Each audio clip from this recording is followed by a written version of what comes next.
Sairam students, today's literature class is a continuation of our last class. In our last class, we had studied the poem, the ball poem, and line by line explanation was given to you all. Today's class, we will be covering up the literary devices used in the poem. But before we proceed further, students, just a short recap of what we did in our last class. Basically, the poet John Berryman, he is standing very close to a boy who is playing with his ball. And while he was playing, the ball slipped off his hand, went down the street directly into the river. Now the boy is very sad. Why? Because along with the ball, it's his memories attached to the ball which have also gone away from him. So the poet says that there is no point in consoling the boy. He may not understand. He doesn't want to be an intruder. He says, I don't want to invade in this sadness. Let the boy sense his responsibility.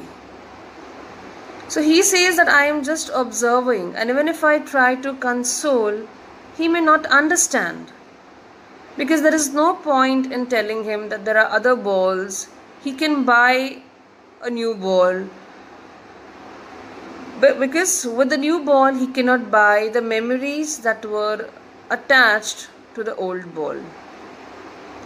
So he says that I just left the boy to himself. Then he says that, today it's just a ball. Tomorrow it can be something big.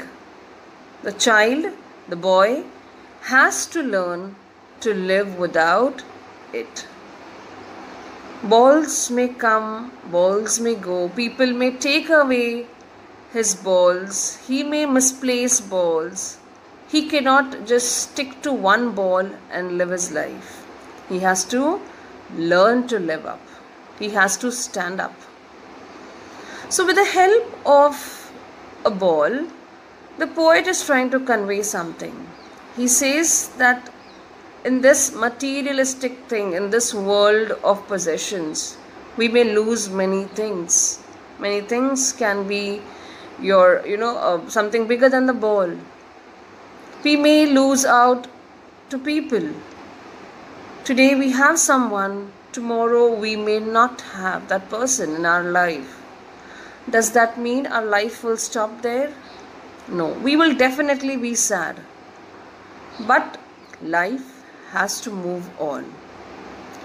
So that is what the poet is trying to make us understand.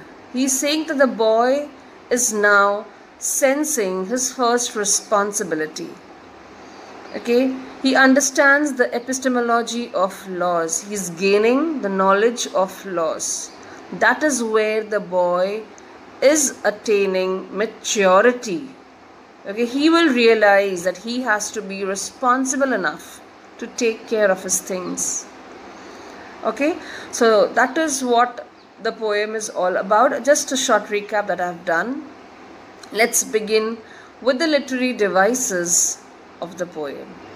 So why do you think the poet uses literary devices? Basically, the poet is using them to give rhythm and also to set a mood and theme of a poem.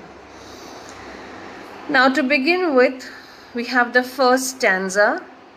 In this first stanza, by now students, all of you are well versed with the literary devices. Let us see the different literary devices used in the first stanza. Okay. What is the boy now who has lost his ball? What is he to do?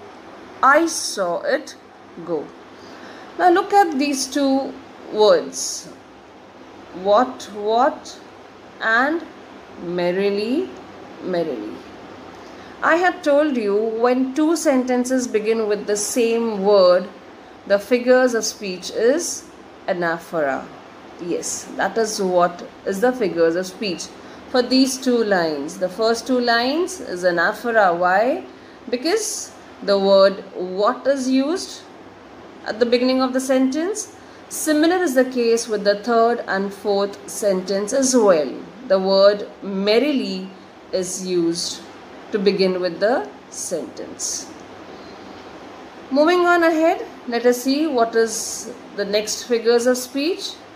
Assonance. How assonance? Let us see. Look at the first line over here. Boy now who has lost. So the sound of the vowel O, here again O, here we have the sound of O, and here again we have the sound of O. So when the sound of the vowels is repeated, that figures of speech is called as assonance. So yes, it's assonance. Look at the next one. Imagery. When the poet says that the ball went down bouncing, okay, it went merrily bouncing down the street. The moment he said this, we could create images in our mind. So that makes it imagery. Imagery, what happens is we use our sensory organs. Next is repetition. The word what is repeated. What is he to do now? Look at this line. What is he to do now? And so the word what is repeated twice for better poetic effect. Look at this sentence, merrily bouncing. Now merrily bouncing, merrily is basically, a person can be happy. Merrily means happy. So merrily bouncing, this is given to an inanimate object, ball. Okay, so when a human quality is given to an inanimate object, that makes it a personification. So the next line, that's merrily bouncing down the street, is a personification. So I hope students, I am clear with the figures of speech of the first stanza. We have anaphora, assonance, imagery, repetition, and personification. Clear? Let's proceed further. This is the second stanza. Let's see the figures of speech. Now, we have two figures of speech. Let me explain them to you. The first one is transferred epithet. Now, what's a transferred epithet? Epithet means an adjective. So, when an adjective is shifted from one person to another, okay, now here ideally it's the boy who is in grief, right? Okay, this adjective should have come here. The boy was shaking. It's not the grief that was shaking.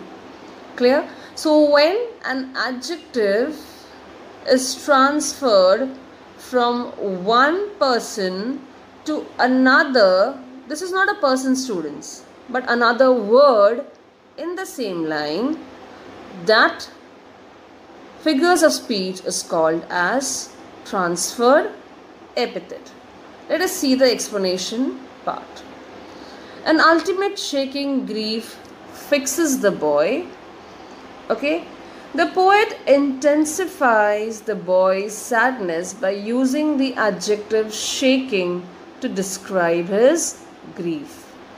Okay, here the underlined emotion shaking grief refers to an emotion or the essence of the scene rather than a person or the object. Let us come back. So like I told you, this particular line, this particular line, okay, this is the adjective. Ideally it should have been here, okay, instead it is used over here. So the adjective is transferred from one word to another. Clear? Moving on to the next figures of speech, that is symbolism. Now what is symbolism? Pay attention to these two lines. All his young days, his ball went. Now, what is symbolism? Basically, the poet has used the loss of the ball to symbolize the loss of innocence, okay, and attainment of responsibility, attainment of maturity. Clear? When the boy misplaces his ball, okay, when the ball is lost, that is when he realizes his responsibility. So from innocence he has attained maturity, and this is the core idea of the poem, which is very clearly and very nicely explained with the help of symbolism. Clear? So the next figures of speech is symbolism. Clear? Moving on to the next figures of speech, next stanza. So that is what is for second stanza. We have transferred epithet and we have symbolism.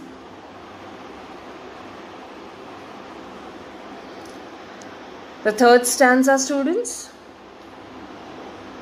Okay, we have alliteration.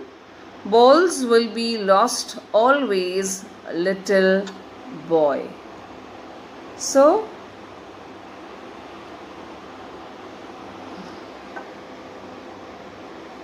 look at this line. Balls will be lost always, little boy. So the sound of B is repeated. So that makes it an alliteration.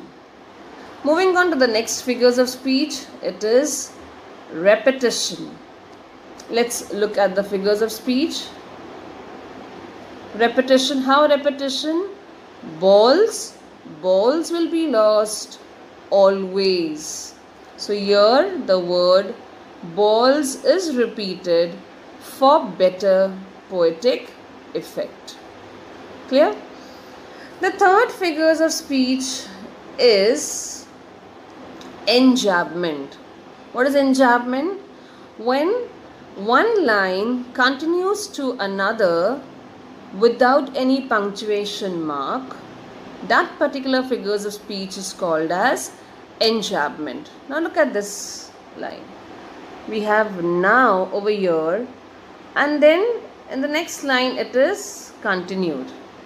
Now he senses his first responsibility. Clear? So this is enjambment. Clear, students? Enjambment. Okay. Now, longer sentences are used in enjambment. If we see, the sentence begins in the first line or the previous line and continues to the next line. And this poetic device also allows the poet to maintain the integrity of the other poetic devices. Moving on to the next stanza. Okay. Alliteration. How alliteration? Let us see. Okay. Look at this line. And no one buys a ball back. The sound of B.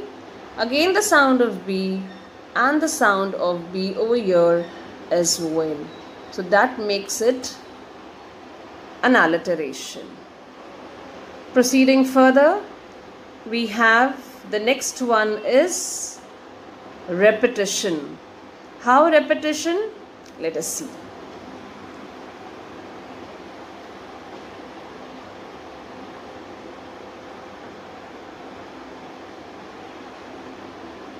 Look at this. How to stand up, how to stand up. So these two lines, okay, how to stand up is repeated. So that makes it a repetition. Clear?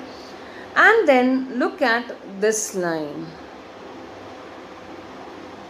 Knowing what every man must know one day. Look at this line.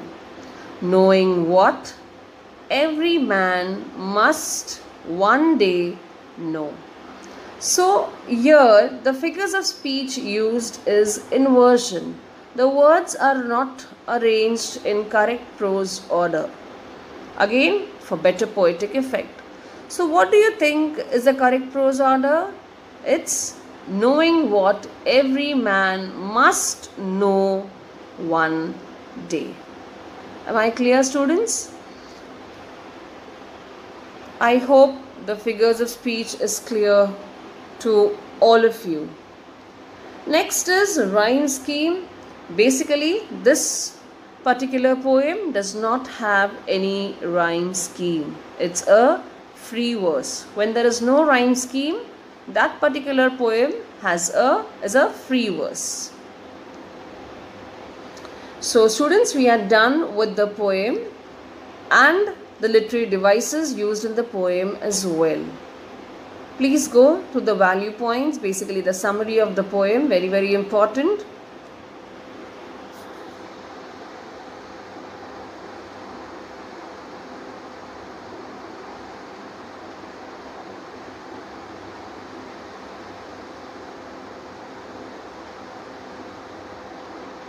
So yes, the poet says that, or he wants to say that the boy will learn the toughest lesson of life.